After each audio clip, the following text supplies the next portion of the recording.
We're starting with a big piece of news this week. Sheffield Wednesday have confirmed the retain list. This is from the Wednesday website. The Owls can confirm our retain list following the conclusion of the 2024-25 season. Barry Bannon, Akinfamio and Callum Patterson have been offered new contracts, while Wednesday have exercised options to retain Anthony Masaba, Michael Smith and Josh Windass. Stuart Armstrong, Ben Hamer, Rio Hatuse, Michael Awekwe, Marvin Johnson, Paul Valentine and Malik Wilkes are released following the expiry of their current contracts. Loanees James Beadle, Ibrahim Zizoko and Shea Charles return to their parent clubs. The Owls would like to thank all departing players for their services, and we wish them the very best for the future. So, quite a hefty retained list in terms of the players we've released this time. Possibly a surprise in terms of the contracts offered. Just off the top of my head, no surprise on Barry. Nope. I'm quite happy we've offered Akin one as well because he's really come on this season. Obviously, injury things, but you can see the player in there. Yeah. Pato is the very interesting one to have been offered a new contract for me. Maybe we just want to keep that versatile player in there. I like Callum Patterson. I've always liked Callum Patterson, but that's probably the controversial one. And then you look at the options. Anthony Masaba makes sense. Michael Smith, probably a weird one because we've turned down money for him and now is it a case of we're going to extend the contract and then get an offer to come in for him maybe? Josh Windass, again, Josh Windass has played the merry-go-round and the cryptic messaging and all of that. He put on his Instagram Billie Eilish's Hostage the other day after this was announced, which goes really, really well, Josh. Dear God. But yeah, but we'll talk about the retained after we talk about the players that have gone. So Stuart Armstrong, Jake, let's go in that order. What's your thoughts? I would have liked to have seen him get a year contract to see what he would do because I thought there was something there. I will say this now, well, January transfer window, what a pointless show that was. We might have well not got anyone. We didn't bring anyone in the positions we needed to either in that window. No. We were saying it at the time. And then they're all gone anyway. But Armstrong's, I could have seen him getting possibly a year, but when we found out it was short term, I think it was last week we found out it was short term. I was like, yeah, he's not going to be staying. Which is I think when you've got Barry, like if Stuart Armstrong was 25, 24, then that makes sense. But because they're both kind of like in that period where 35, they're going to want to play every game.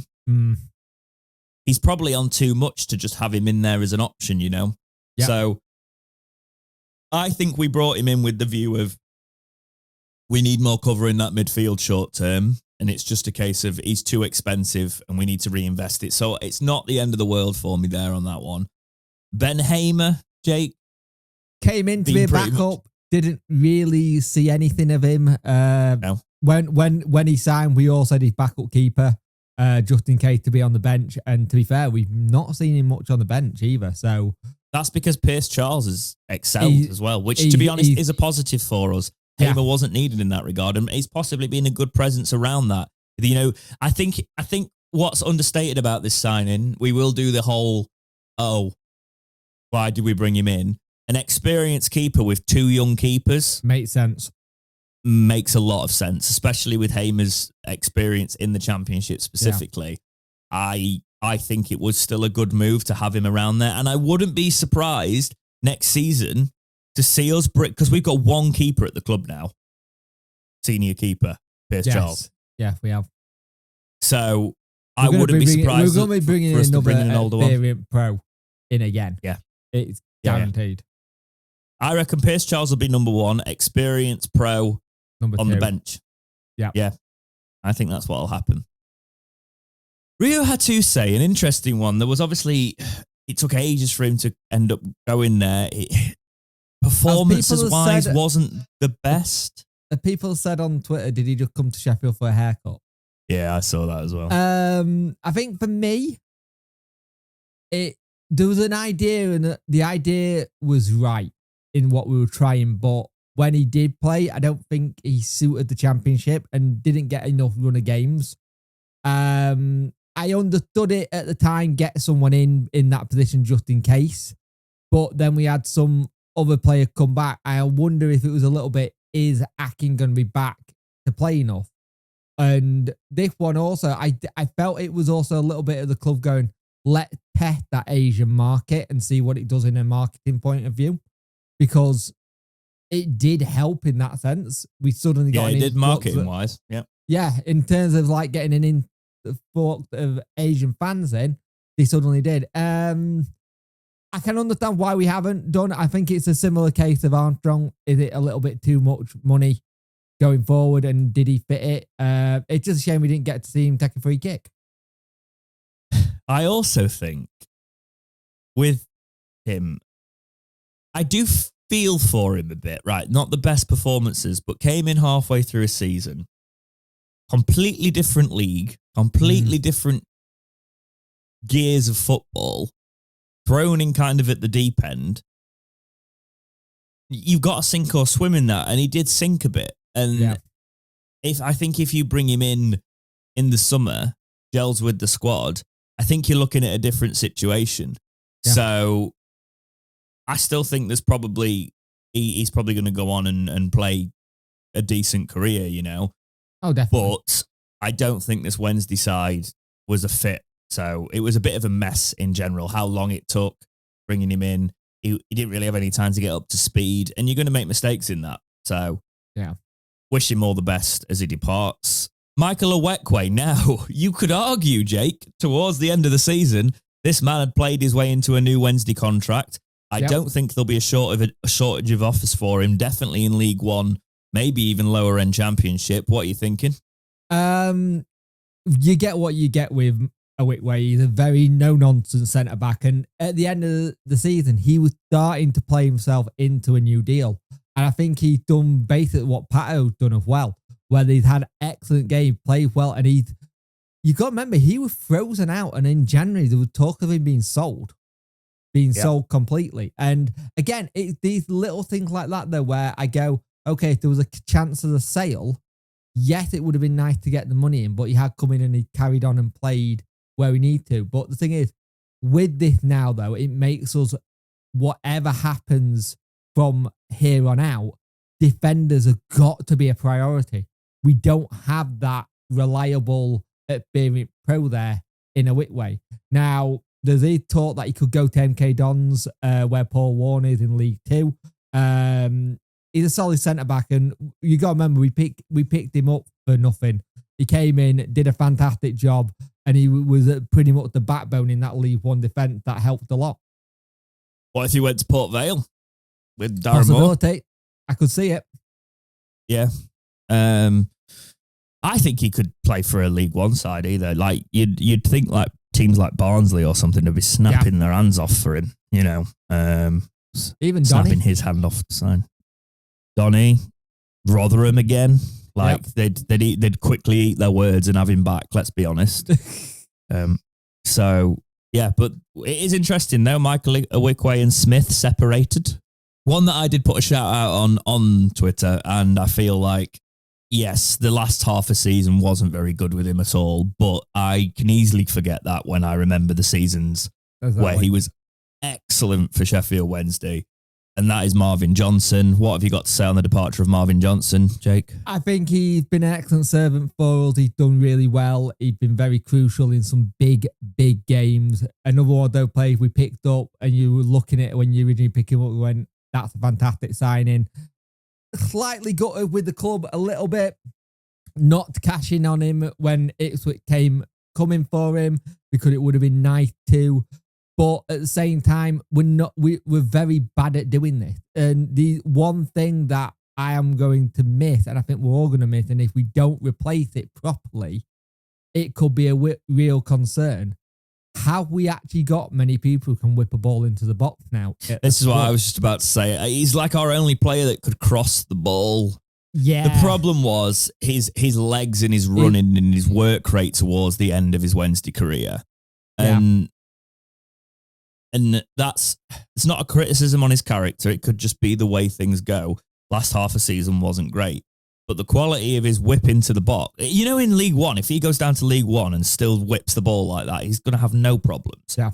You could even play him higher. You would, if you don't play him defensively and you play him as a wide midfielder for like for a team in League One, he's going to carry on, and I think I'll be he'll honest do well. with you, I can see him going to Oxford. There was talk about it in the summer. He'd been at Oxford. I think Oxford is either where he started or nearly closer. Damn it. I could see him going to Oxford and then we'll pull a free transfer on. Yeah, that would make sense. And I do wish him the best, because some of the crosses I've seen him make, some of the, he's been pivotal for Wednesday in recent history. So I think it's only fair. He goes on a free. He's got all his options open there.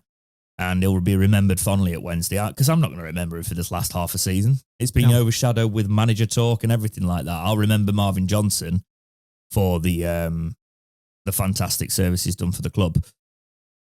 Paul Valentin. Okay, so I'm annoyed with this one. You're going to have to close the Paul Valentin fan club now, Jake. Yeah, I'm annoyed with this one. I think. I'm actually really annoyed with this one, because I think there was a case of him having another season, having that extension, which we all thought there was, because there is a player there. I think for Paul, it's a lot of it. He just hasn't been able to get into this team this season. And I think that's what's hampered him, because there is definitely a player there. I don't think he's much of a wing back. I think he's more of a winger. I reckon if you actually turned him into a winger than a wing back, you would get a lot better out of him, because he can get across in the box as well. Which for me, if I'm going to cut in here, Jake, shows why we've got rid of him, because I agree. Going forward, he's a lot better than going back, right?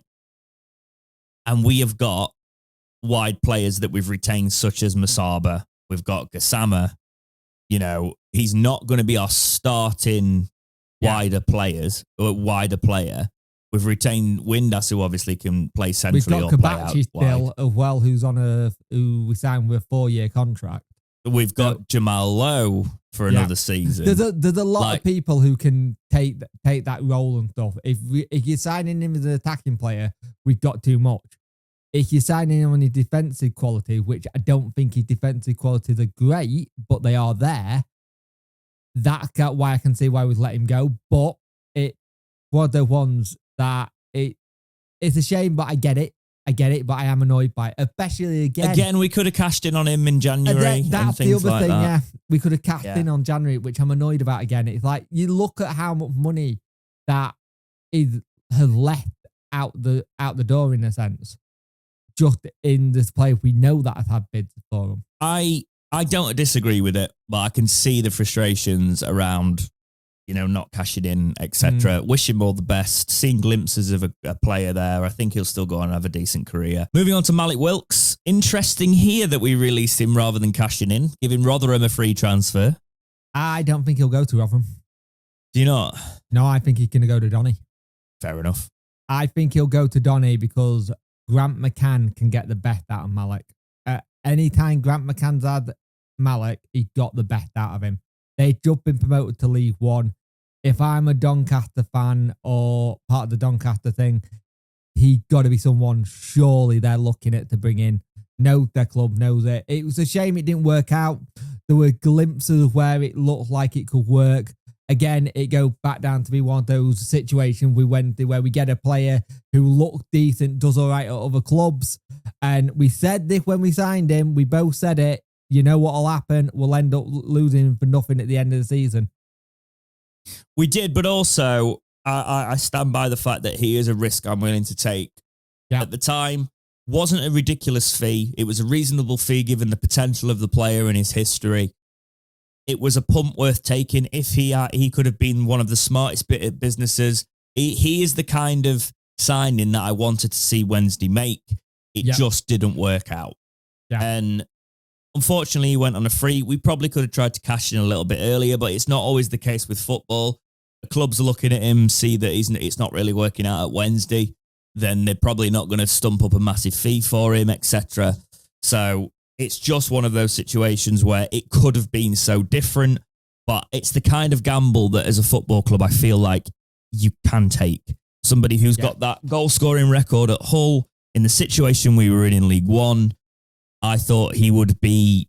I thought he had the potential, and he did have the potential to be so much better than he was at Wednesday. The way the transfer happened, because it didn't happen quick enough, I think that's what screwed us a little bit as well. We didn't get him in early enough to get everything done because it was a whole, oh, is he going, is he staying, is he going, is he staying kind of situation. Trying to agree that fee with Hull took too long. And we've had it before where things have taken too long. It's taken a player a little bit too long to get hit the stride, and he kept on having little bits of injury problems. Like I said, there've been glimpses of where we've seen him, we've gone, they could work out, but good luck to him where he goes next. Yeah, keep doing that sort of business, Wednesday, and we are seeing that younger players fees, nominal fees for younger players. I want us to keep doing that format.